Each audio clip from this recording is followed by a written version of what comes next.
நேர்களை யுஜிசியின் விதிகளை திரும்ப பெற வேண்டும் என்று தற்போது முதலமைச்சர் பதிவு ஒன்றை வெளியிட்டிருக்கிறார். மேலும் நீதிமன்றத்தை நாடி இதனை வெல்வோம் என்றும் தற்போது அந்த பதிவில் முதலமைச்சர் மு க ஸ்டாலின் தெரிவித்திருக்கிறார். ஏற்கனவே இன்று சட்டப்பேரவைகள் யுஜிசிக்கு எதிராக தீர்மானங்கள் நிறைவேற்றப்பட்டிருக்கக்கூடிய சூழலில் யுஜிசியின் விதிகளை திரும்ப பெற வேண்டும் என்றும் மத்திய அரசு இதனை திரும்ப பெறாவிட்டால் நீதிமன்றத்தை நாடி அதில் வெல்வோம் என்று தற்போது முதலமைச்சர் மு க ஸ்டாலின் தனது எக்ஸ் தள பதிவில் பதிவிட்டிருக்கிறார். யுஜிசியின் திருத்தப்பட்ட விதிகளை மத்திய அரசு திரும்ப பெறாவிட்டால் நீதிமன்றத்தை நாடி அதில் வெல்வோம் என்று தற்போது முதலமைச்சர் மு க ஸ்டாலின் தனது எக்ஸ் தள பதிவில் தெரிவித்திருக்கிறார்.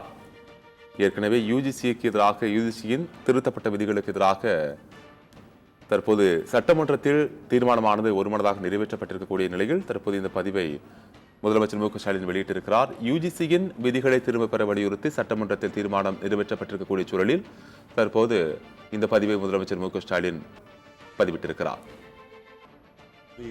வரவிடவில்லை மதக்குருக்களின் மேடை, நறுக்கு துளைந்தது அந்த பீடை, நாடெல்லாம் பாய்ந்தது கல்வி நீரோடை என்று பாடினார் பாவேந்தர் பாரதிதாசன் அவர்கள். அந்த கல்வி நீரோடையை மீண்டும் தடுக்க எல்லா வகையிலும் முயற்சியை மேற்கொண்டு வருகிறார்கள். எல்லோரும் படித்து எல்லோரும் வேலைக்கு போய் எல்லோரும் தலை நிமிர்ந்து வருவது பிடிக்காதவர்களால் தொடர்ச்சியாக கல்வித்துறையில் தடுப்பணைகள் கட்டப்படுகின்றன. பள்ளி கல்வியை சிதைப்பதற்காகவே புதிய தேசிய கல்விக் கொள்கையை கொண்டு வந்து திணிக்கிறார்கள். நீட் தேர்வு மூலமாக மருத்துவ கனவை சிதைக்கும் காரியத்தை பல ஆண்டுகளாக செய்து வருகிறார்கள். ஆனால் ஆண்டுதோறும் ஆள் மாறாட்டம், வினாத்தாள் லீக், மதிப்பெண் குளறுபடி என்று எல்லா முறைகேடும் நடப்பதில் நம்பர் 1 தேர்வாக நீட் தேர்வு இருக்கிறது. பல்கலைக்கழகங்களையும் சிதைக்கும் முயற்சியை ஒன்றிய அரசு தொடங்கிவிட்டது. துணைவேந்தரை தேர்வு செய்ய அமைக்கப்படும் தேர்வு குழுவை ஆளுநரே தீர்மானிப்பார் என்று யுஜிசி எனப்படும் பல்கலைக்கழக மானிய குழு விதிமுறை வகுத்துள்ளது. இவர்களாக ஒரு உத்தரவை போட்டுவிட்டு இதனை அமல்படுத்தாத கல்வி நிறுவனங்கள் யுஜிசி திட்டங்களில் பங்கேற்க முடியாது என்று சொல்வது அநியாயம் அல்லவா? அதுவும் பட்டங்களை வழங்க முடியாது என்பது பயங்கரமான மிரட்டல் அல்லவா?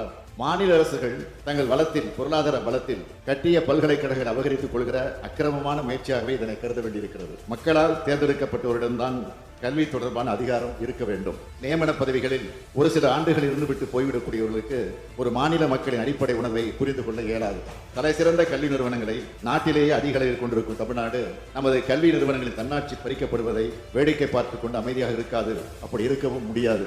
பல்கலைக்கழக நிதிநிலை குழுவின் இந்த 2 வரைவு நெறிமுறைகளையும் துணைவேந்தர் நியமனம் தொடர்பாக வெளியிடப்பட்டுள்ள வரைவு நெறிமுறைகளையும் உடனடியாக திரும்பப் பெற வேண்டும் என்று ஒன்றிய அரசின் கல்வித்துறையை இப்பேரவை ஒருமனதாக வலியுறுத்துகிறது.